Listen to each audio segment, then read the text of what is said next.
Un tour de vis réglementaire se profile sur le marché de la cigarette électronique. Le gouvernement a annoncé en 2024 l'interdiction prochaine des e-cigarettes jetables, les fameuses puffs, qui rencontrent un franc succès auprès des consommateurs, en particulier des plus jeunes.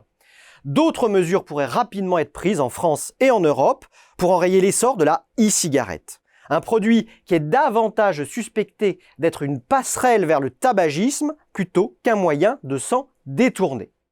Ce resserrement du cadre légal intervient alors que le nombre de vapoteurs n'a jamais été aussi élevé en France, selon la dernière étude Xerfi Precepta. Les fumeurs en particulier se tournent de plus en plus vers la e-cig avec la hausse des prix du tabac.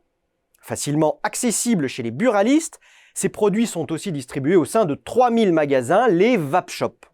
Pour faire de nouveaux adeptes et conforter leur place sur le marché, fabricants et distributeurs déploient des stratégies très offensive. Les fabricants de e-liquide créent de nouvelles références en s'appuyant sur la certification.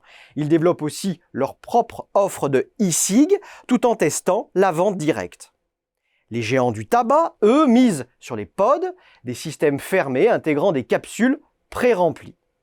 Quant aux distributeurs, ils densifient leur réseau de boutiques, se développent dans la vente en ligne ou encore lancent des produits en marque propre.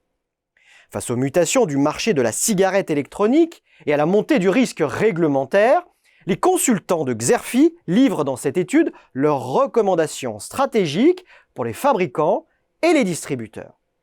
Ce rapport intègre également une analyse détaillée de la concurrence et de ses transformations, des motivations des vapoteurs et de leurs préférences de consommation, ainsi que des prévisions sur le marché jusqu'en 2026.